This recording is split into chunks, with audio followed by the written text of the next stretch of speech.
السلام علیکم ورحمۃ اللہ وبرکاتہ۔ ناظرین، آج کی ویڈیو میں ہم بات کریں گے کہ حضرت آدم علیہ السلام اور حضرت اماں حوا علیہ السلام آپ کو اللہ عز و جل نے کس درخت سے منع کیا تھا اور آپ کون سی جنت میں رہتے تھے۔ اللہ عز و جل نے جب فرشتوں سے فرمایا انی جاعل فی الارض خلیفہ، اے فرشتوں میں زمین پر اپنا ایک نائب بنانے والا ہوں، تو آگے سے فرشتوں نے عرض کی قالوا اتجعل فیہا من یفسد فیہا ویسفک الدماء ونحن نسبح بحمدک ونقدس لک۔ فرشتوں نے عرض کی اے ہمارے مالک، تو ایسی مخلوق کو زمین پر بنائے گا جو خون ریزیاں کریں گے، جو فساد کریں گے، جو جھگڑے کریں گے۔ ہم تو تیری پاکی بیان کرتے ہیں، ہم تیری تسبیح بیان کرتے ہیں۔ اللہ عز و جل نے فرمایا انی اعلم ما لا تعلمون، اے فرشتو جو میں جانتا ہوں وہ تم نہیں جانتے۔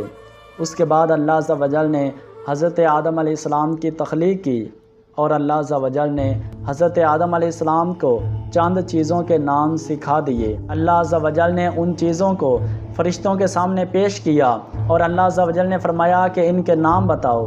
تو آگے سے فرشتوں نے عرض کی قالوا سبحانک لا علم لنا الا ما علمتنا انک انت العلیم الحکیم، اے اللہ تیری ذات پاک ہے، ہم نہیں ان کے نام جانتے، ہم تو وہی کچھ جانتے ہیں جس کا علم تو نے ہمیں عطا کیا۔ تیری ذات پاک ہے، تو ہی جاننے والا اور تو ہی حکمت والا ہے۔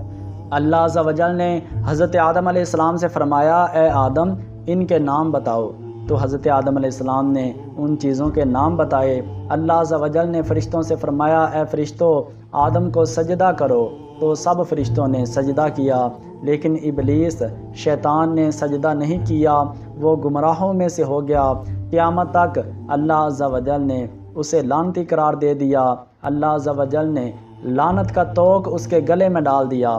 اس کے بعد اللہ عز و جل نے حضرت آدم علیہ السلام سے فرمایا اے آدم جنت میں چلے جاؤ۔ تو حضرت آدم علیہ السلام جب جنت میں گئے تو اتنی بڑی جنت حضرت آدم علیہ السلام کا وہاں دل نہیں لگ رہا تھا۔ اللہ عز و جل نے حضرت آدم علیہ السلام کی پسلی سے حضرت اماں حوا علیہ السلام کو پیدا کیا۔ حضرت آدم علیہ السلام اس وقت آرام کر رہے تھے۔ حضرت آدم علیہ السلام کی جب آنکھ کھلی، آپ نے پیچھے دیکھا تو حضرت اماں حوا علیہ السلام آپ کھڑی تھی۔